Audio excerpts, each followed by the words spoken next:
From now on, the only wild blue yonder I want to see is in some chick's eyes. From now on, it is going to be Mr. Gallivan again.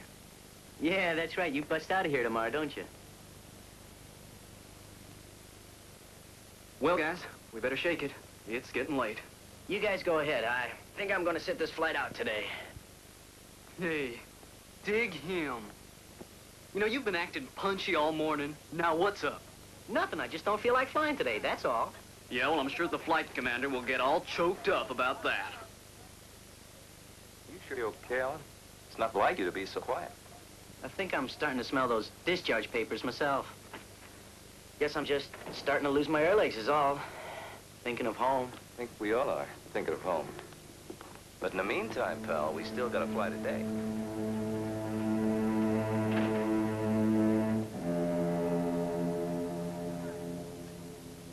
Hey, bossy, your laundry came back. They rejected it.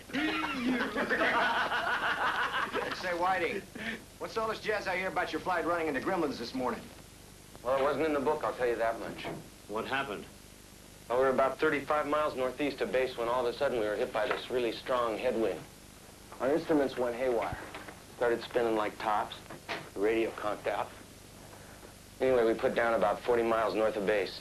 2 hours late and about 10 years older. Any reason for it? We don't know. They're still trying to figure it out.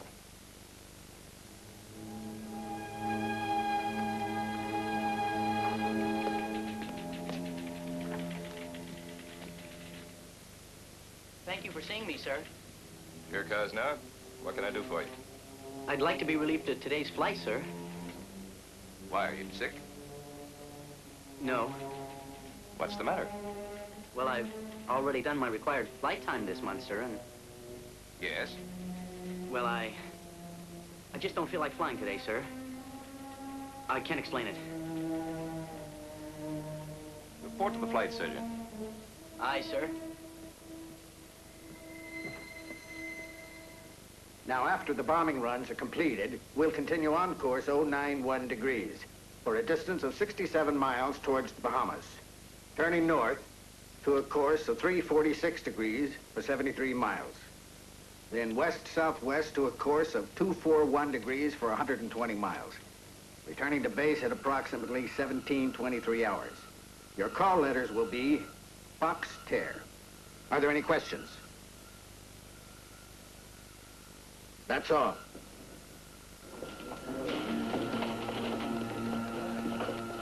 Excuse me, sir.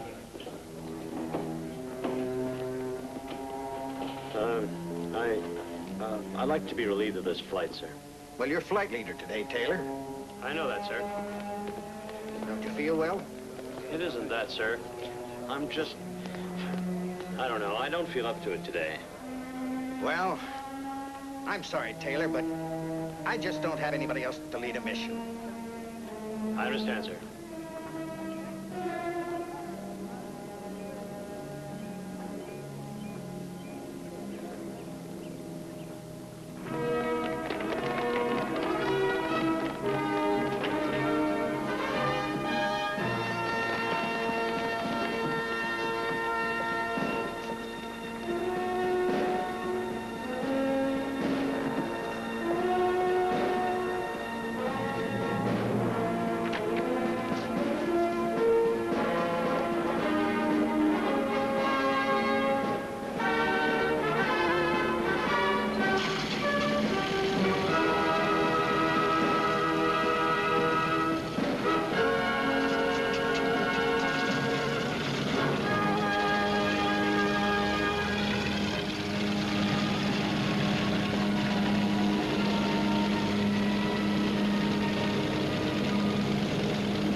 This is a precision drill. 545. Time 15 and out.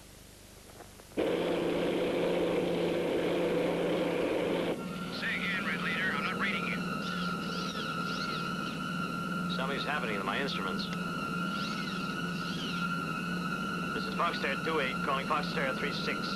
My instruments have gone crazy. What's your heading? You read me, Powers? Foxterra 28, this is Foxterra 36. Hey, look, my instrument's malfunctioning too.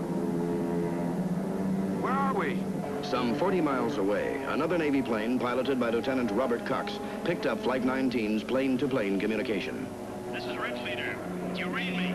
Repeat, all units. I recommend switch over to channel 9. Level off at 7,500. I can't hear you. Fort Lauderdale, this is Foxterra 74. I am receiving radio messages from either a boat or some planes that seem lost, over. Vessel Roger, Foxterra 74, will advise. Repeat. Stand by. Foxterra 74. We cannot read you. Mayday frequency to lost aircraft. Do you read? Over. Mayday frequency to lost aircraft. Do you read? Over.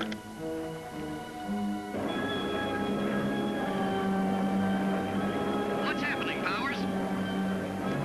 Boat or plane calling Powers, this is Foxterra 74. Please identify yourself so someone can help you.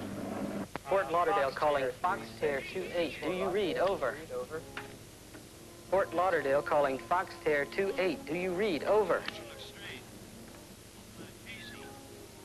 What's going on out there, Scully?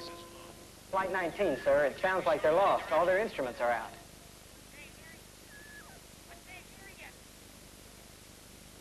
They're not receiving us, Lieutenant. Well, keep at it. Foxterra 36, this is Fort Lauderdale. Do you read me? Over. Worshing, this is Hines. Flight 19 seems to be lost out there. Better round out some volunteers for a rescue party. Right. On this double. Foxterra 36, Fort Lauderdale. Keep it. Flight 19's in some kind of trouble and seems to be missing. I need everybody for a search mission. Fall in on the flight line in 10 minutes. Fall out. Osnar? Come here a minute. I thought you were supposed to be on that flight. You told me to see the flight surgeon. He relieved me of duty.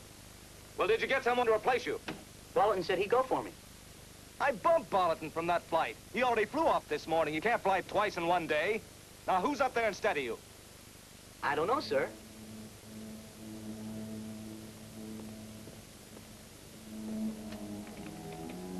This is Lieutenant Wershing. I want a full report of all hands. That's right, Sergeant. I want to know where every man attached to this base is, and I want it on the double.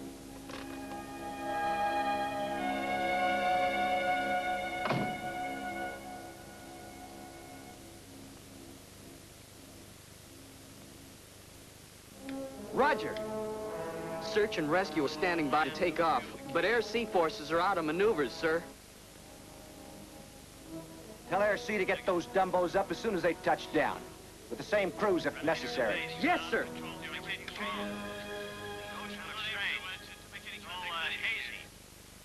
Something's right. Horizon's lost. I can't be sure of any direction. Do you read me? Over. Identify yourself. This is Foxterra 28. This is Lieutenant Taylor. Foxterra 28, this is Foxterra 74. What's your trouble? Both my compasses went out. I'm trying to find Fort Lauderdale, Florida. I'm over land, but it's broken up. I must be over the Keys, but I don't know how far down. Give me a position. Guess anything. I'm over land, but I must be over the Keys.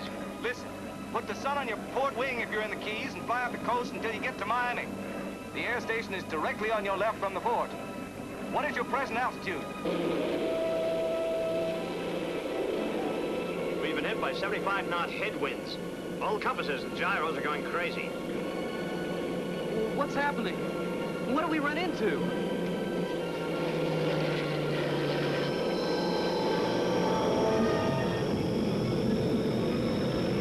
Hey, the ocean looks funny.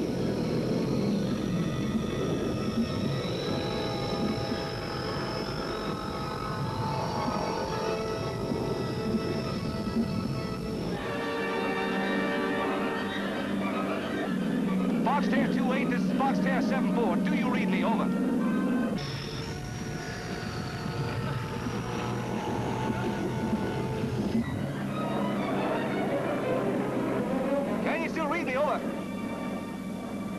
switch on your IFF gear? Negative. What about your ZBX? Do you read? Do you read me? Over.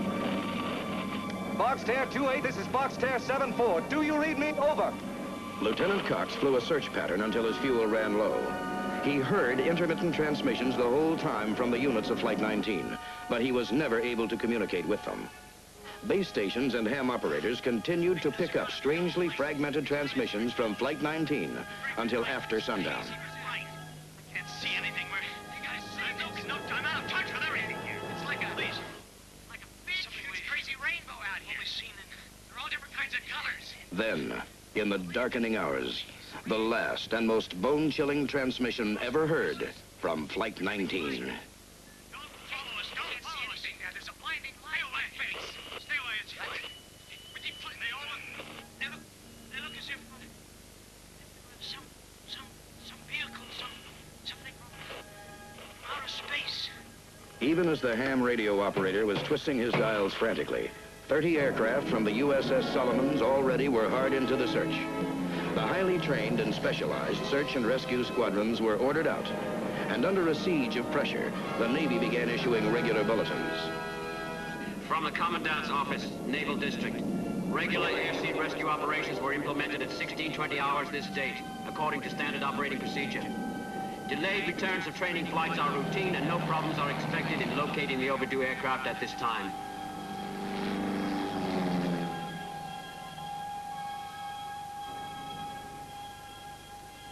The search became more than routine when a giant Martin PBM vanished. Sir, one of those PBMs just went off the scope. Impossible. A big Dumbo just doesn't disappear.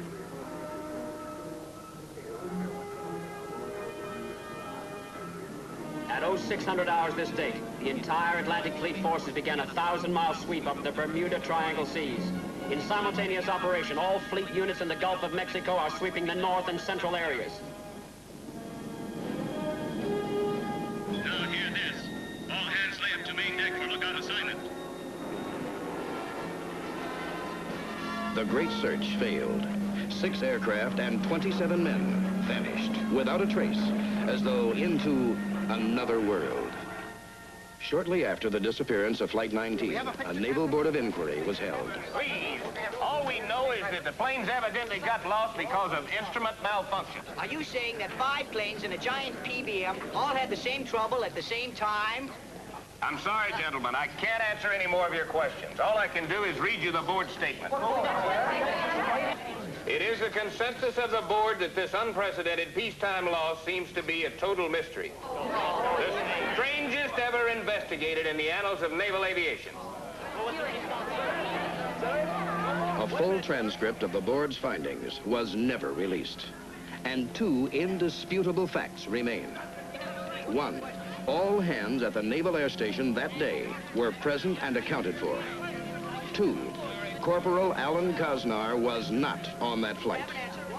For 30-odd years, the question has gone begging. Who took Alan Kosnar's place? Or should we ask, what took Alan Kosnar's place?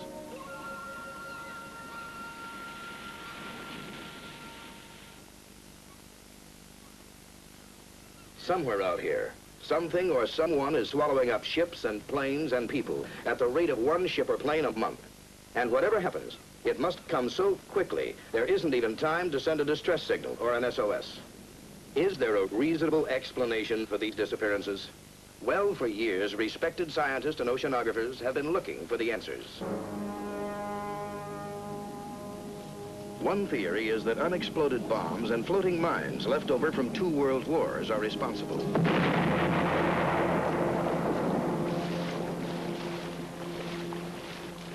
But in the hundreds of mysterious disappearances, no debris has ever been found, not even so much as an oil slick.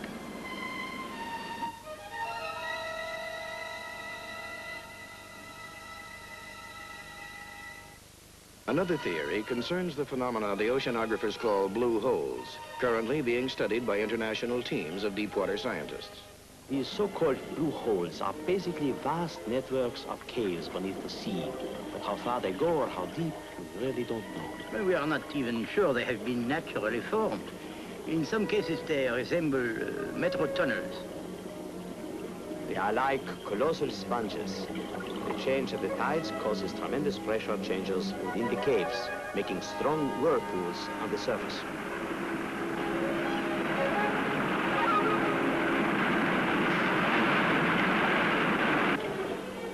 They could easily suck a small boat down. Easily.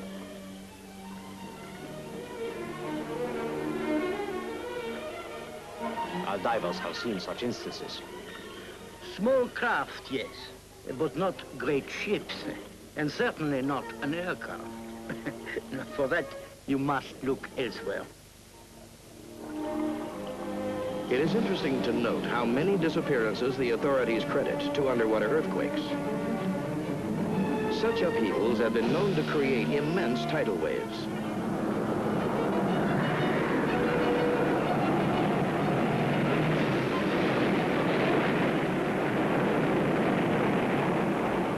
But none so high as to swamp an airplane in flight. However, there are stacks of sworn testimony of aircraft flying into a cloud and vanishing. The so-called experts insist that what the observers saw was not a cloud at all, but a deadly waterspout. But not one shred of wreckage has ever been found of all the aircraft that have been lost in the Bermuda Triangle.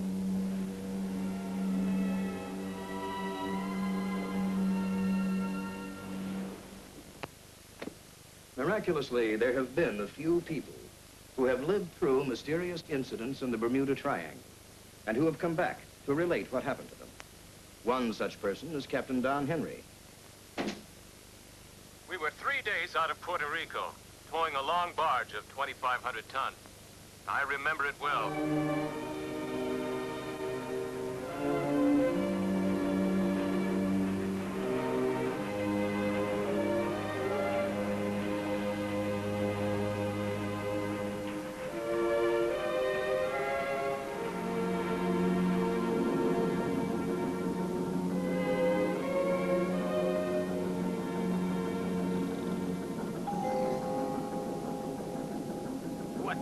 Just finished taking that lousy thing apart and oiling it.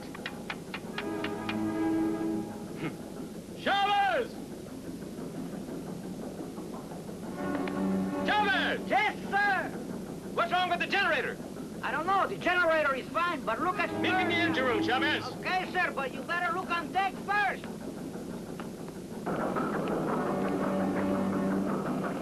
Generator still working? Yeah. Sure, Captain. Like I say, it's fine, but listen... Why is there no power? I don't know, but listen, I think you should see something.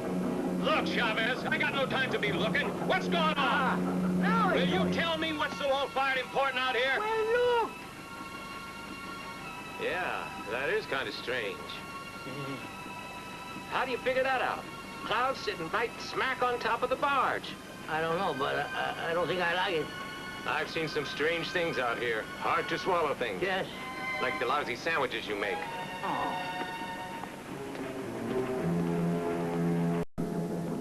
Must be a short in here someplace.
Capitan. One, take the wheel. Sick. The barge!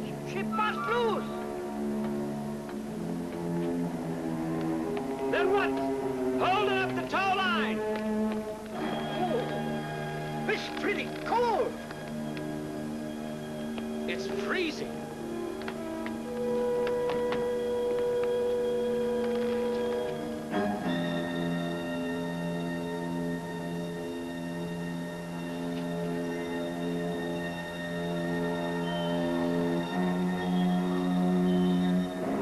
In 25 years at sea, I never saw the like.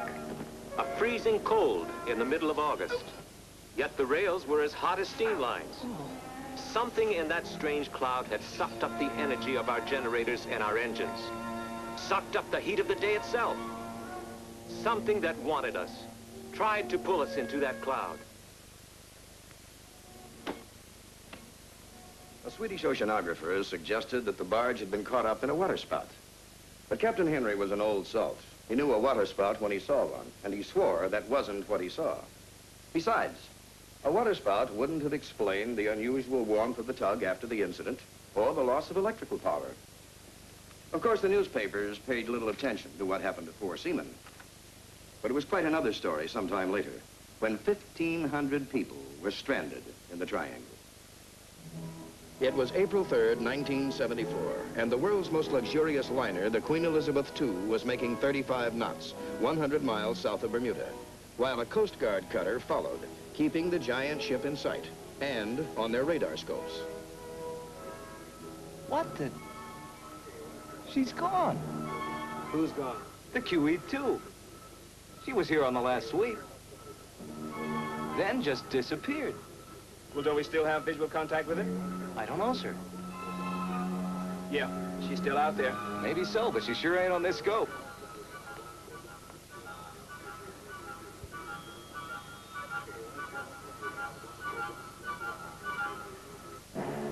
Ladies and gentlemen, this is your captain speaking. May I please have your attention? Please accept our apologies. We are experiencing a minor technical difficulty.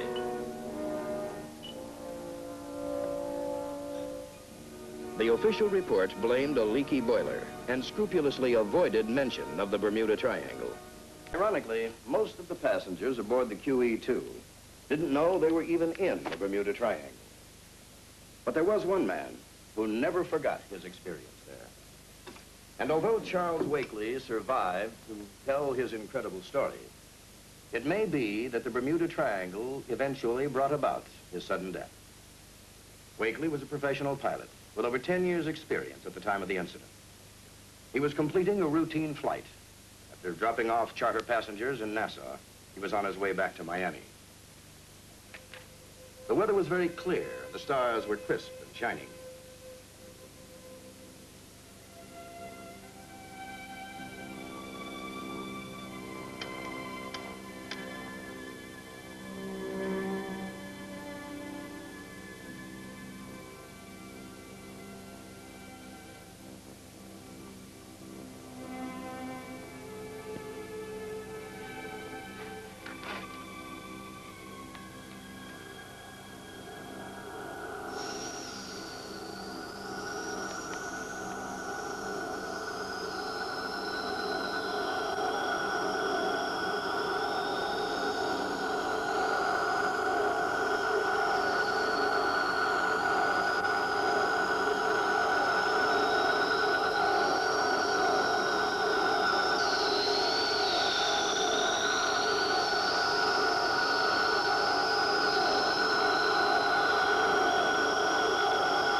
From that moment, Charles Wakely was determined to explore the mysteries of the Bermuda Triangle. Bermuda Triangle, case history number 31. Alice Johnson. Subject was flying from Bermuda to Miami. Halfway to destination, subject had an encounter with an unknown force. Yes, I admit the glowing wings, the eerie light, the same feeling of horror, just like the other pilots don't want to talk about it. Wakely's research ended tragically that night in 1974. The killer and the motive are still a mystery. I'm frightened. I want to forget this thing. I want to go on living. Just what is out here? Is it some unseen force in the air? Or on the surface of the water? Or maybe lurking below? Some anomalies are known to exist out here. For instance, most seamen and pilots are aware of 2 navigational quirks in the Bermuda Triangle. One is called dead spots, which causes radios to go out.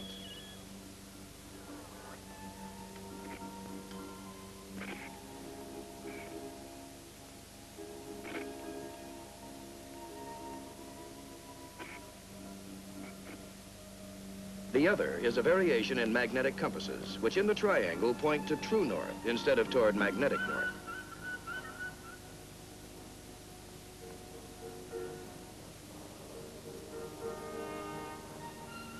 And there is another mystery of the Bermuda Triangle that no one can deny, because you can see it, touch it. It's right out here, just off the Bahamas. The luminous glowing of the mysterious white waters. Columbus was the first to see it when he entered the New World. And it's the last view of Earth when the astronauts rocket through space toward the moon. The phenomenon still baffles modern science. But the Greek philosopher Plato may have had the answer, along with the ancient Egyptians and the world-renowned psychic Edgar Cayce. They were all agreed the fabled continent of Atlantis sank into the sea in this area some 12,000 years ago. Thousands of people around the world have followed the startling revelations of Edgar Cayce, who predicted many years before they happened certain earthquakes, the assassination of U.S. presidents, even the highly sophisticated developments like the powerful laser.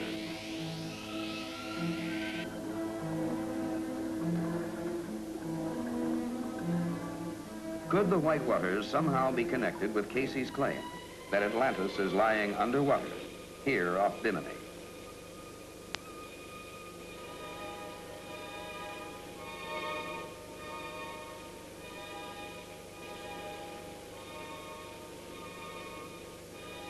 This sonar scan shows a large mass on the sea bottom, which plainly outlines something shaped like an immense pyramid. The height is estimated at 420 feet, with a base of 540 feet, very close to the dimensions of the Great Pyramid of Egypt. Almost 100 prehistorians and archaeologists believe that the lost world of Atlantis did exist. These scientific investigators place Atlantis exactly where Plato, the Egyptians, and Cayce said it was, at the bottom of the Atlantic Ocean. In 1940, Edgar Cayce predicted the first portions of Atlantis would be discovered off Bimini in 1968. As if to fulfill this curious archaeological prediction, 28 years later, in 1968, oceanographer Dr. J. Manson Valentine and 3 associates discovered an extensive wall of irregular stones, shaped and accurately aligned, forming what is now known as the Bimini Road or Wall, whose exposed section alone measures over 900 feet long.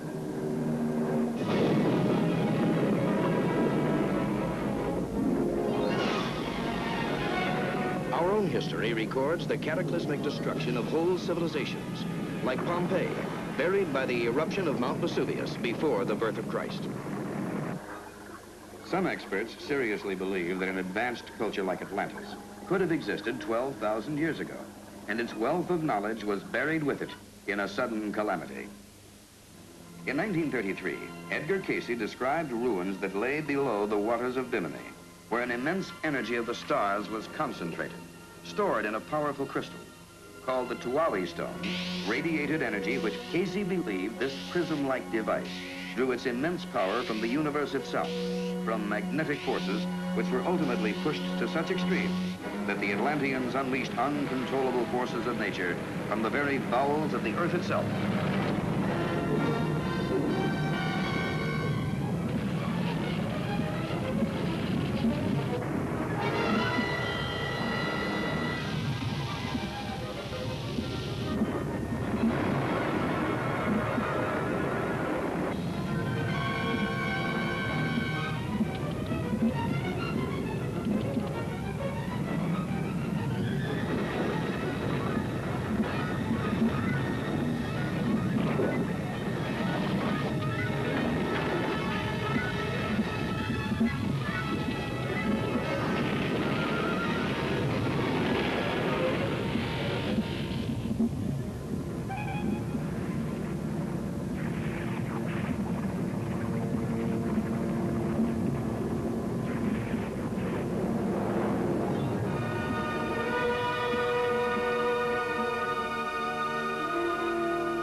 Were Plato and Edgar Casey correct? Is Atlantis here, under the water off Bimini? And what about that powerful Tlaui stone Casey spoke of? That magnetic force crystal that harnessed the awesome power of the stars? Could it still be down there somewhere, below the waters off Bimini, perhaps still active?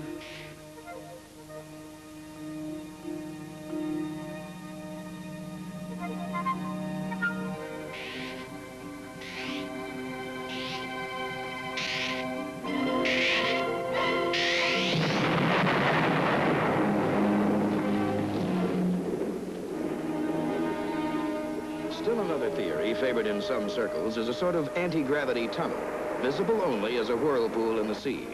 An inverse magnetic field capable of altering the molecular structure of any physical property entering it.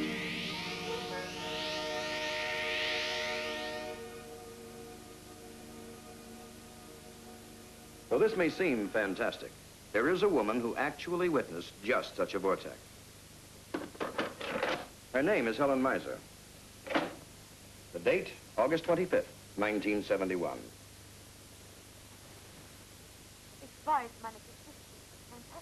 I know my story sounds very fantastic, but it is true. Please believe me, I knew nothing of science or such complicated things as gravity.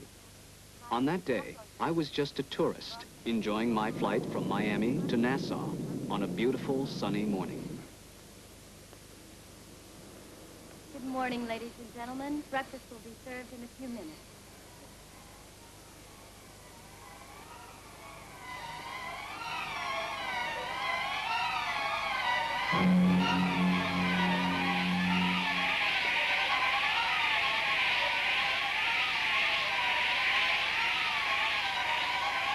Everything all right?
If someone had told me that such things could have happened in the Bermuda Triangle, I would never have believed them.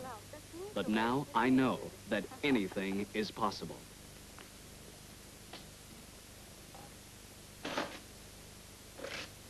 Terrified and near panic like the other passengers, Elaine Miser completely forgot the camera she was holding. So she didn't get a photograph of the strange whirlpool. But later, she and other passengers aboard Flight 51 compared accounts of what they had seen. And she drew this picture of the vortex. Frau Miser was a very lucky woman. She survived a terrifying experience with a magnetic vortex. Others have not been so fortunate. Like pilot Carolyn Koskio and passenger Richard Rosen's encounter with a time warp that apparently sent them through a window into another dimension.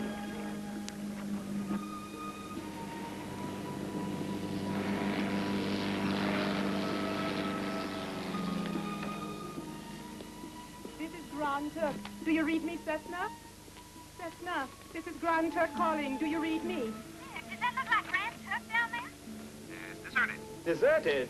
Are they crazy? The island's shaped like Grand Turk. There's nothing on it. I can hear them, but they can't hear me.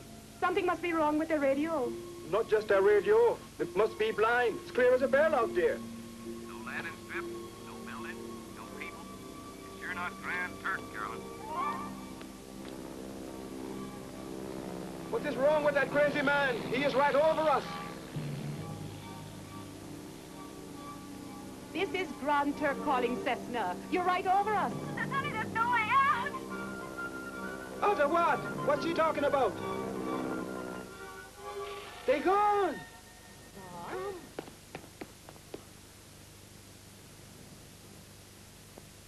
Carolyn Koskio's plane was never heard from or seen again. This is the view over Grand Turk Island. Why couldn't Miss Koskio or her passenger see the buildings and landing strips below?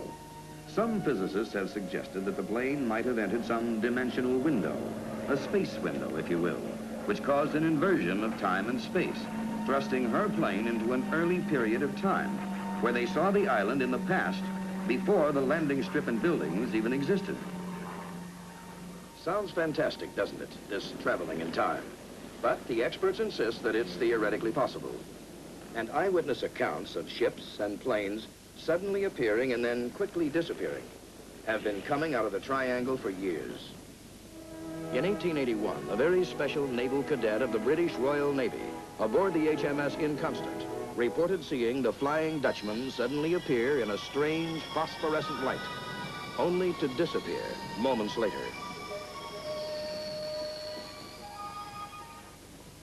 I insist it be duly recorded in this ship's log. Write that we saw it with our own eyes. The appearance of the ghost ship, Flying Dutchman. Long after he ascended the throne, King George V often recounted his eerie experience in the Bermuda Triangle. Could there be a place out there where ships and planes disappear into another dimension and then reappear in a different period of time? Unfortunately, most incidents of this nature are not reported. They're covered up to avoid embarrassing questions. Questions that have as yet no easy answers. Like the incident involving a mysterious time lapse that occurred at Miami Airport just a few years ago. A super jetliner had just entered into the Miami traffic pattern. We should be on our final approach in 15 minutes, right on schedule. 403, you're cleared for approach. Give us a time check, will you, Miami? In 5 seconds, it will be exactly 0008. Right on the button. It was a clear and beautiful night in the Triangle, and Miami Control Center was routinely tracking the flight's approach.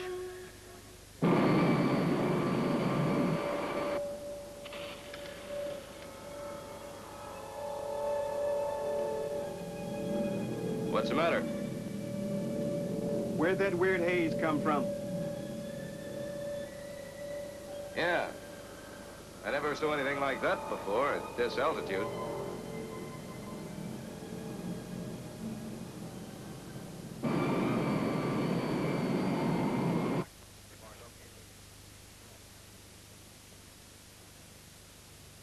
Flight 403, this is Miami Center. How do you hear me? Jack, I think this flight is having radio problems. Flight 403. If you read me, please respond on emergency channel. I've just lost Flight 403. Jimmy Peters. Yeah, this is air control. We just lost contact with 403. About 20 minutes from us. Yeah, right.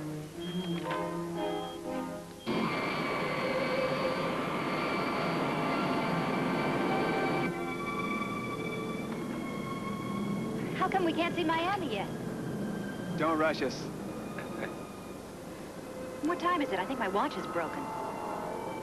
12:12. That's what I have. But that's impossible. It can't be just 3 minutes since I was here. I went all the way aft, served 3 drinks, helped a little old lady back to her seat from the John, got some aspirin for one passenger and a cup of coffee for another. Now, I couldn't have done all that in just 3 minutes.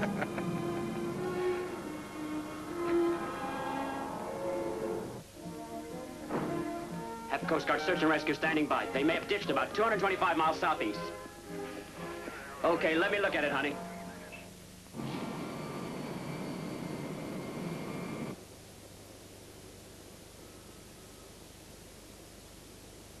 Looks like we're flying out of that weird haze. That's strange. What? I don't see it behind us. It just disappeared. Yeah.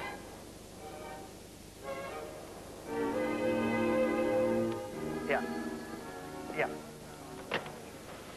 The Coast Guard's got 2 planes standing by, and there's a cutter in the area also. All right, notify the Coast Guard. Tell them how many people are on that I got her plane. again. Are you sure? There she is. She just showed up again. What's happening up there? Listen, do you run a check on all this equipment? Yeah, that's SOP. There's no malfunction here. That doesn't make sense.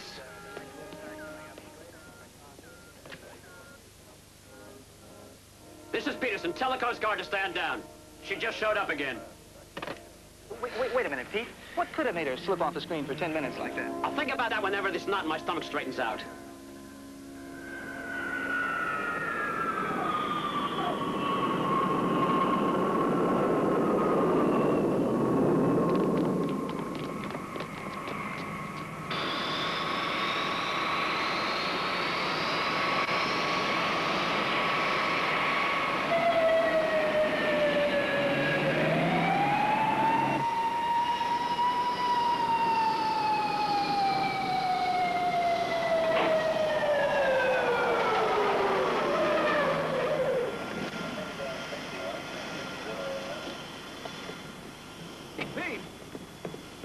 What's the emergency? We didn't report any problems. What went wrong up there? What are you talking about? You must have dived low or something. Got below radar. What caused it? I don't know what you mean. We're exactly on schedule for the second. You're 10 minutes late, but that's beside the point. It's 12:36. We touched down about 5 minutes ago. 12:46. Your watch is 10 minutes slow. I've got just about 12:36, too. No, I tell you it's 12:46. Leslie, what time have you got? It's close to 12:37. Pete, we made a time check with Miami not half an hour ago, and all our watches were right, including the ship's clock. Hold on a second. Pardon me. Excuse me, please. Excuse us.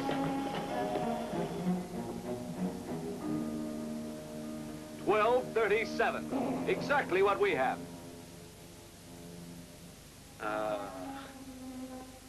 Hey, Peterson. All our watches couldn't have lost 10 minutes. That's crazy. Pete, what's this all about? I wish I knew. But at 12:10, you went off the scopes. You didn't show up again until 12:20. For 10 minutes. Well, you just didn't exist.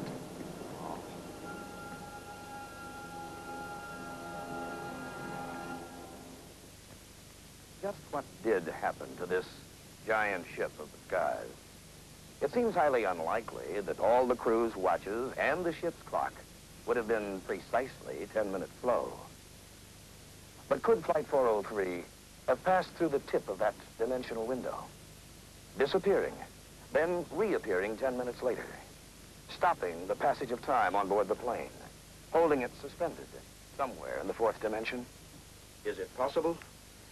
Based on Einstein's complex unified field theory, many scientists believe that strong concentrations of magnetism, such as occur in the triangle, might actually alter the molecular structure of matter, causing it to disappear, or even be pulled into another dimension. Following publication of his startling book in 1955, Dr. M.K. Jessup, the world-renowned astronomer and scientific philosopher, received a letter that was to add a new dimension to his life's work. Dr. Jessup's book had called upon his colleagues in the scientific community for a reappraisal of Einstein's disturbing unified field theory. But he was totally unprepared for the letter.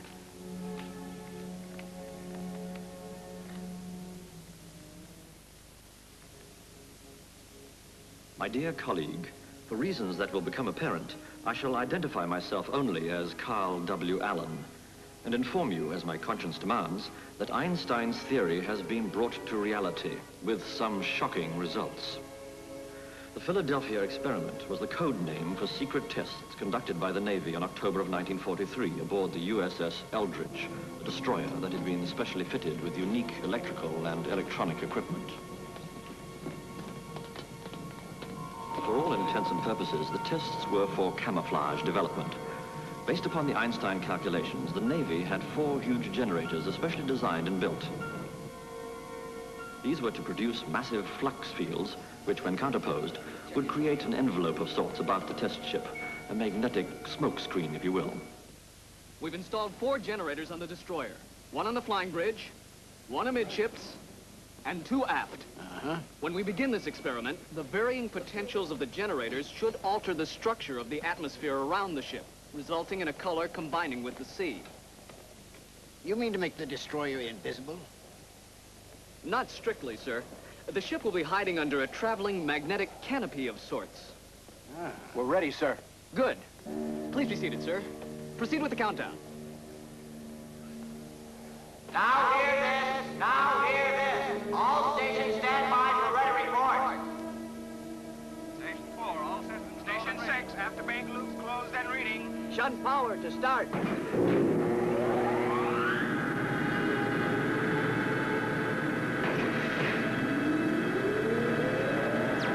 have a ready from the Eldridge, sir. Lock monitor. We have a command.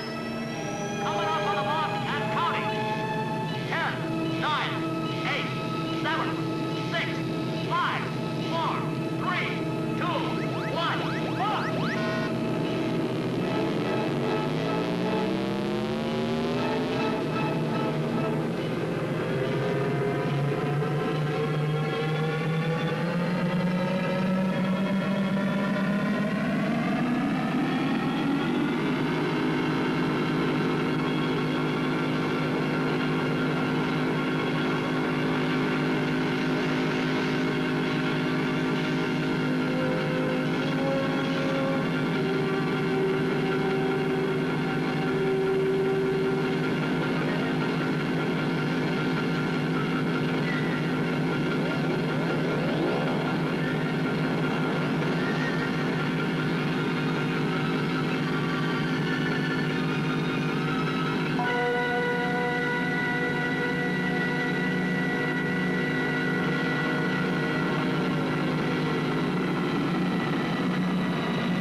After the test was completed and the equipment shut down, the Eldridge vanished again, for no reason. The Eldridge reappeared just as suddenly a few minutes later. The immediate after effects produced retching sickness and considerable painful symptoms among the men. Horrid. But what happened later was far worse. The test was an unqualified success for the equipment, Jessup, but an utter failure for the crew that had been exposed to something far worse than nuclear radiation. Only the lucky ones went mad. Yeah, I saw him there. Don't tell me he wasn't there. Don't tell me he wasn't there. I saw him. He was right next to me, and I looked over at him. He was gone. He wasn't there anymore. He was gone.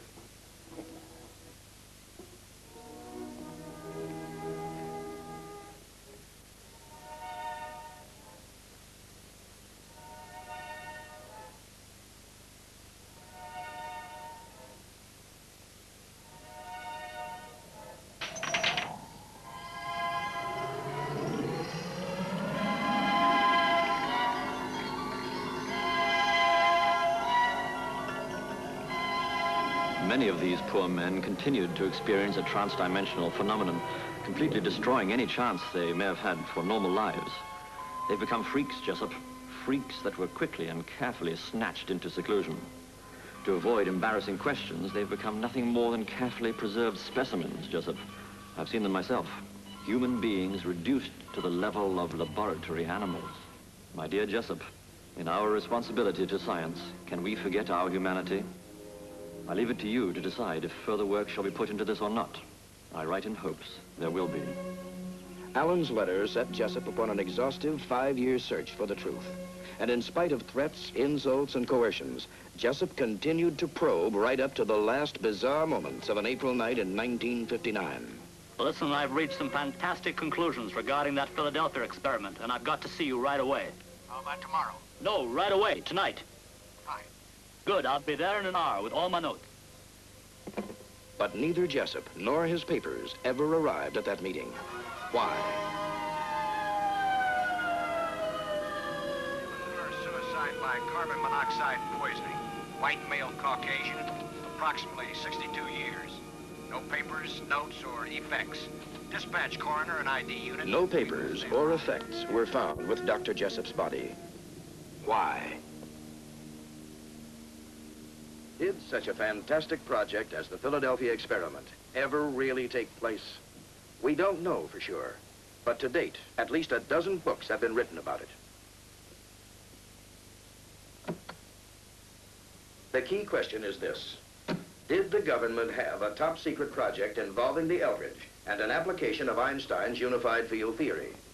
A Princeton scientist who claimed he worked on the early stages of the project says that he saw a handwritten sheet of complex mathematical calculations pertaining to the project, and that he recognized the handwriting as that of Albert Einstein himself.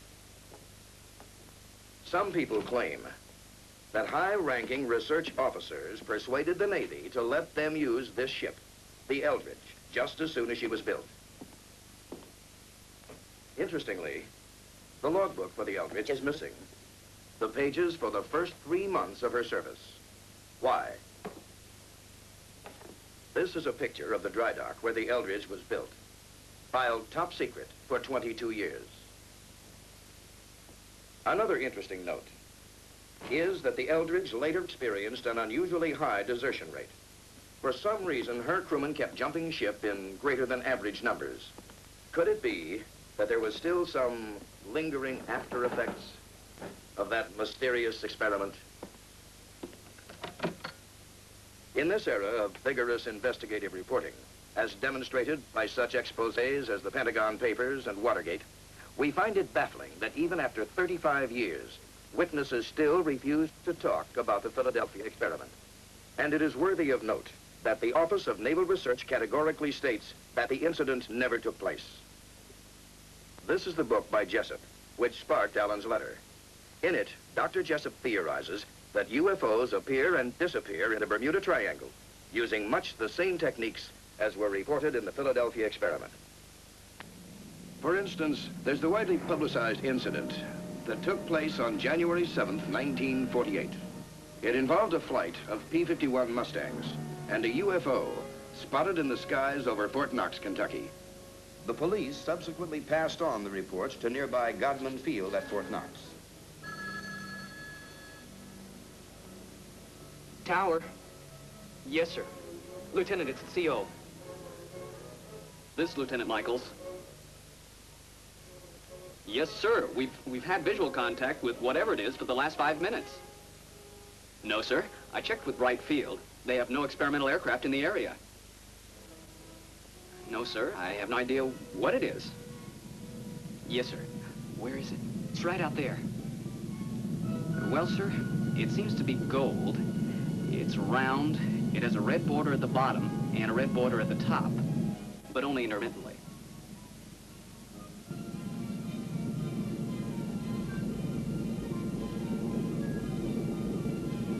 What seems to be the problem, Lieutenant? Beats me, Colonel. I've never seen anything like that in my life. Excuse me, sir. There's 4 P-51s approaching from the south, probably on their way to Stanford Field. We'll contact the flight leader. Tell him to take a look at it. Yes, sir. This is Godman Tower to flight leader of flight approaching field. Come in, please. Over.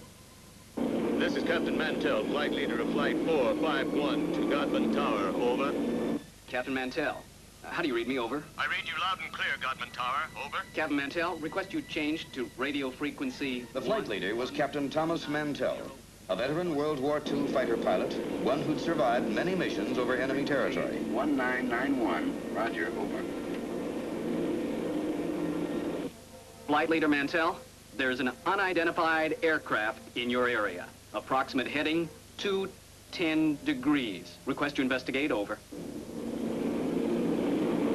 This is flight leader Mantell to Godman. Will do. Changing course to 210. Roger. Godman Tower, this is Lieutenant Campbell. I'm reading low fuel. Request permission to stand down. Over. Godman, this is Johnson 451. Ditto that request. Over. Roger. Permission granted.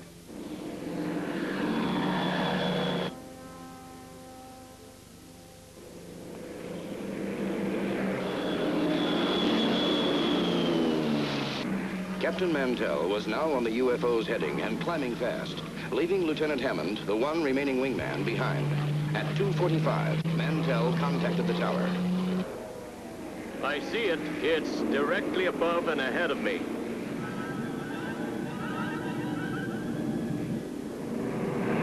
Ever see anything like this before, Hammond? Captain Mantell, not in my experience, Captain. Throttle back, sir. I'm losing you. Godman, this is Mantell. I have the bogey fixed now. I'm closing in on it. Tower to Mantell. Can you describe it? Mantell to tower. The object appears to be a metallic substance of tremendous size. He's getting closer to it. Where are they? Right there, sir. Can you see him? Mantell to tower. The object in front of me is completely unreal. I'm going to try to close in for a better look. I'm going to 20,000 feet. Level off, Captain, until I regain visual contact. Do you read me? This is Hammond to Mantell. Do you read me? Do you read me, Captain? Do you read me?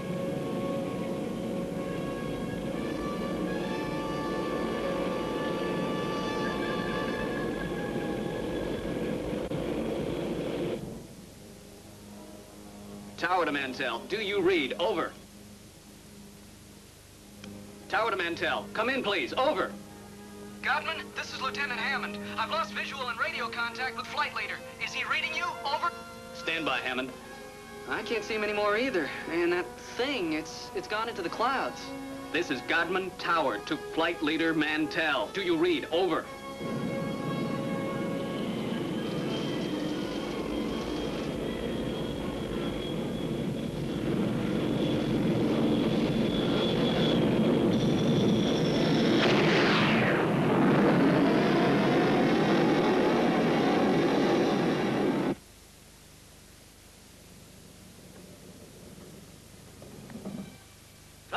Let's see what you found there. A thorough review was made of the many eyewitness accounts, which all agreed. Mantell's plane exploded at 3:15 p.m.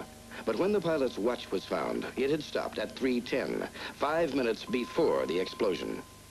In aircraft disasters, the wreckage always includes large structural pieces and intact parts. But the largest fragment of Mantell's plane was no bigger than a tin can lid, punctured with hundreds of tiny holes no earthly force could have produced. Authorities admitted they had never seen such strange salvage parts before, and they were unable to explain the unusual holes in the remnants of Mantell's plane. Could a magnetic storm created by a UFO have caused such damage? Is there something or someone out there in the void of space? Let's consider the possibilities. To an astronomer like myself, the idea of intelligent life being confined to our tiny little planet Earth is ridiculous. Why, in our own small galaxy alone, there are more than 10 billion star systems. By the laws of mathematical probability, there must be 40 to 50 million planets, like our own, each with their intelligent life forms. Perhaps even now they are attempting to contact us. Perhaps it was an emissary from one of these other worlds, who attempted to make contact with our first men in space, the astronauts. The men who fly in these giant spaceships are highly skilled professionals. They have been trained to deal with almost any situation that might occur. When they spotted bogies or unidentified craft, they reported precisely what they saw.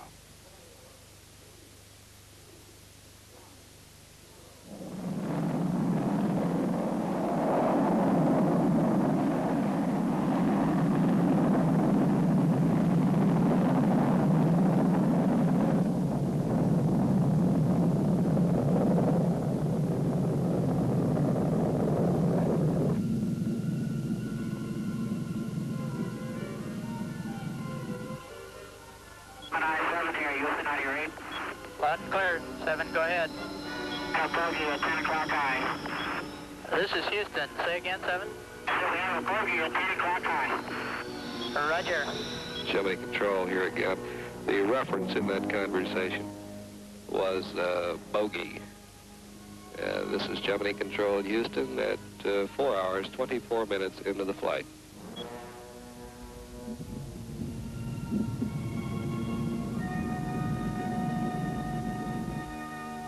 Some experts have theorized that what the astronauts actually saw was the sun reflecting off their booster rocket, which they had jettisoned earlier. But the astronauts, remember, are professionals. They would surely have recognized any piece of their own equipment. Records of UFOs, as well as some probable encounters, appear not only in the Bible, but in the written and oral histories of every culture in the family of man.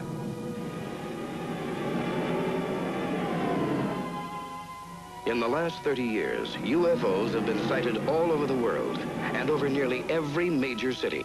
But there seems to be a surprising concentration of sightings right here in the Bermuda Triangle, even though only a small percentage of them ever get reported to the authorities. John Fairfax was a daring adventurer who'd set out to row the Atlantic from the Canary Islands to Florida. How do you explain your experience in the Bermuda Triangle? Well, as I've said, ladies and gentlemen, I can only relate to what happened. I can't explain it at all. This all occurred around about the evening of May the 5th, towards the end of my trip.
Was it just John Fairfax's imagination?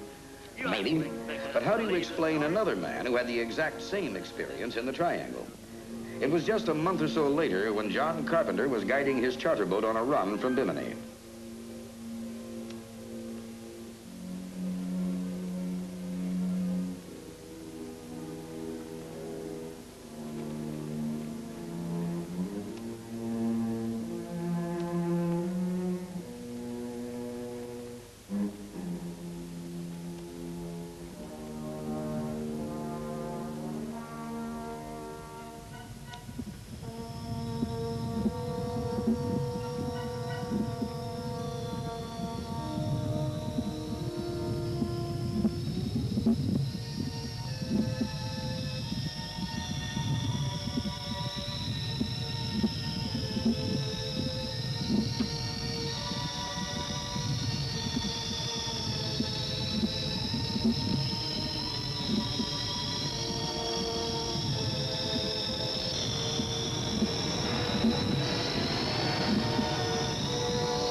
was reported in Richard Weiner's book, The Devil's Triangle.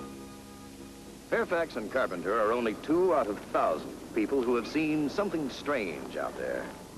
Even a member of the United Nations and our own President Carter claim to have seen UFOs.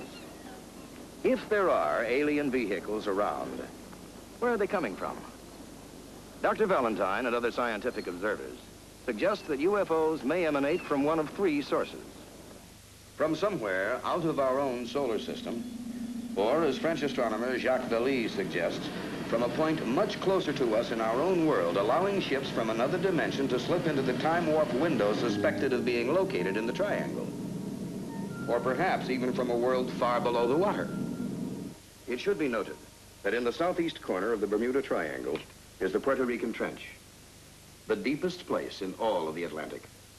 In this area, UFOs have been seen traveling below water at incredible speeds, like the one that was tracked by 14 Navy ships for 4 days as it raced below water at depths up to 27,000 feet. Then, on August 4th, 1969, 2 lighthouse keepers from Great Isaac's Light mysteriously vanished. In the vicinity at the time, a fisherman reported seeing a fast-moving globe below water, speeding away from the island, but clearly visible just below the water's surface. Not all UFO sightings in the Bermuda Triangle took place under isolated circumstances. In some cases, they were seen by literally thousands of people. Probably the most famous case of many eyewitnesses to UFO activity took place in Puerto Rico at the southeast corner of the triangle. It began on a summer night in August 1972 in the little village of Adjuntas.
Sí, está poniendo chévere. No cambies de estación. Aquí viene la salsa para que se gocen y para saludar a María y a Nilda. Gózate con la salsa. Ahora sí.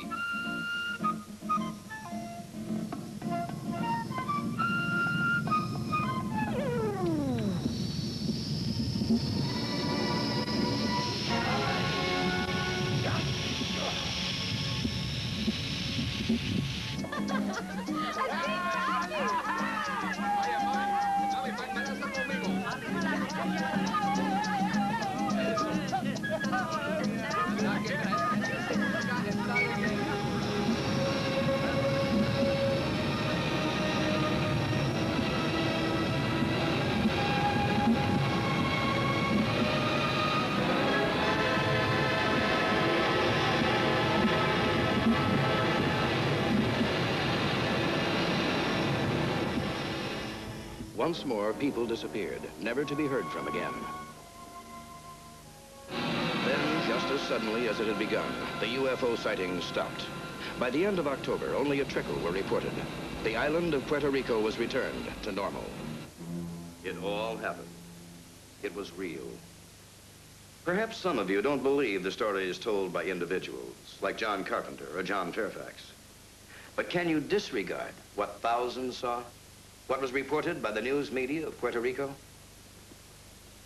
Just what were those strange lights that thousands of people saw in the sky? No one seems to know. Or if they know, they won't tell us. Scientists and authorities all seem to differ on just what is going on in the Bermuda Triangle. But there is one cold, hard fact to which they must all agree. A shocking number of ships and planes and lives have mysteriously disappeared in this area, and they continue to disappear. Whatever our differences as nations, we are all one family of men, and this planet Earth is our home. We can all unite to solve the mysteries of the Bermuda Triangle.